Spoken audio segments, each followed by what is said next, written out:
Hello everyone. आज की इस वीडियो में हम पढ़ने वाले हैं स्टेडी स्टेट एजम्पशन के बारे में। लास्ट वीडियो में हमने पढ़ा था इक्विलिब्रियम स्टेट एजम्पशन के बारे में और वहां से हमें एक इक्वेशन मिली थी v equal to v max into s upon k m plus s. तो आज इस वीडियो में हम पढ़ने वाले हैं स्टेडी स्टेट एजम्पशन के बारे में, जो कि कहता है कि concentration of ES is what? Enzyme substrate complex, right? Remains same. ठीक है। अब इसका क्या मतलब है? इसका ये मतलब है कि कोई अगर इक्वेशन है ऐसी कि E plus S is forming ES complex which further forming E plus T, तो ऐसे किसी इक्वेशन में ES का जो कॉन्सेंट्रेशन है वो सेम है, मतलब जितना ES का फॉर्मेशन हो रहा है और जितना ES का ब्रेक डाउन हो रहा है वो दोनों इक्वल है। ठीक है। यहाँ पे हम इक्विलिब्रियम कॉन्स्टेंट्स लिख लेते हैं कुछ इस तरीके से। ठीक है। तो अगर हम ओवरऑल रेट ऑफ रिएक्शन को देखें, तो हम लिख सकते हैं K1 into E into s equal to K minus 1 into e s plus K2 into e s. ठीक है। Rate of formation of ES will be this, and rate of break down, तो ब्रेक डाउन ES का हो रहा है E plus S में भी और E प्लस पी में भी। ठीक है। तो दोनों रेट ऑफ रिएक्शन को हमने ऐड कर दिया है, तो ये क्या है? ब्रेक डाउन के लिए हमने लिखा है ना, break down of ES, and this is for formation. तो हमारा इक्वेशन एजम्पशन यही कह रहा था कि rate of formation is equal to rate of break down, तो हमने वो लिख दिया। ठीक है। अब यहाँ से हमें मिल जाएगा ES की वैल्यू, एंड ES को हम यहाँ से लिख सकते हैं K1 into E into s upon K minus 1 plus K2। ठीक है। ये बात समझ में आई? आप भी कॉपी में करके देखो, आप भी नहीं पहुंचोगे। ठीक है। अब हम इसको छोटा कर देते हैं और आगे बढ़ते हैं। तो अब हमें मिल गया था ES equal to K1 into E into s upon K minus 1 plus K2, है ना। अब हम फाइंड करेंगे फ्रैक्शन।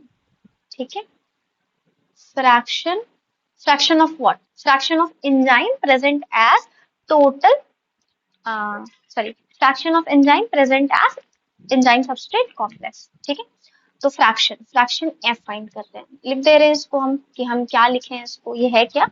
तो ये है फ्रैक्शन ऑफ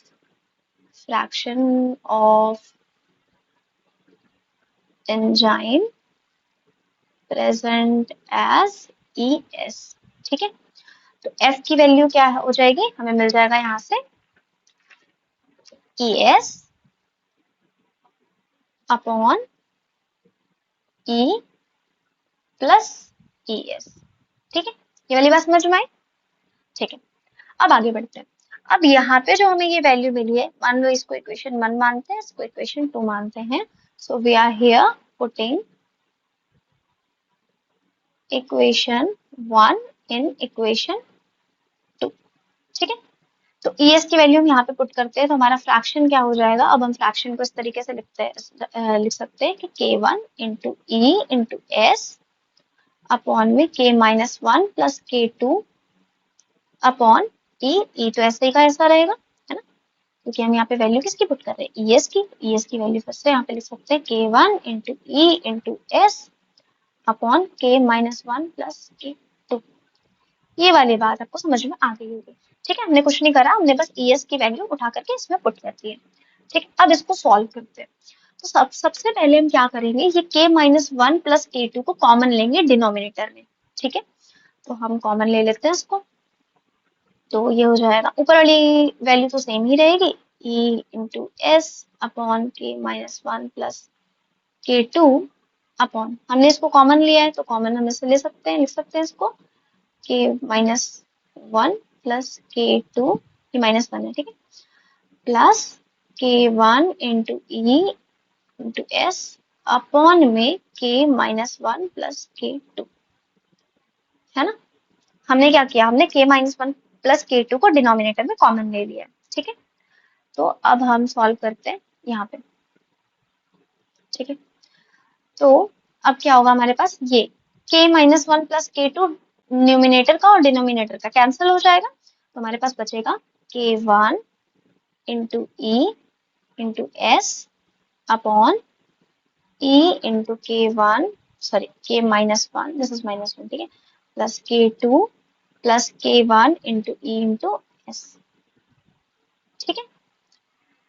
अब हम क्या करेंगे, अब हम ये करेंगे कि अब हम ऊपर से भी और नीचे से भी हमारे पास ई कॉमन ले लेंगे, ठीक है, क्योंकि देखो आप ई यहाँ पे भी, यहाँ पे भी, यहाँ पे भी, तो हमने कॉमन निकाल लिया ई को कॉमन निकाल लोगे तो आपके पास बचेगा k1 इंटू एस अपॉन, यहाँ से ई हमने कॉमन निकाल लिया तो बचेगा k-1 प्लस k2 प्लस यहाँ पे बचेगा हमारे पास k1 into S, right.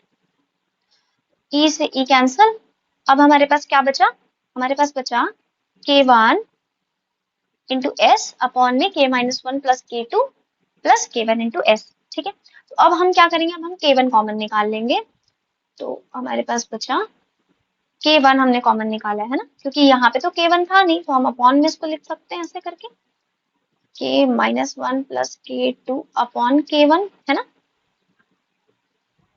Plus k1 तो हमने कॉमन निकाल लिया है, तो हमारे पास बचा यहाँ पे s, है ना।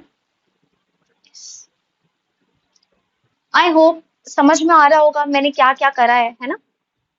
अब यहाँ पे k1 से k1 कैंसिल, तो हमें मिल गया क्या, हमें मिला s upon k-1 plus k2 upon k1 plus s, ठीक है, ये हमें मिल गया। अब सपोज इफ टोटल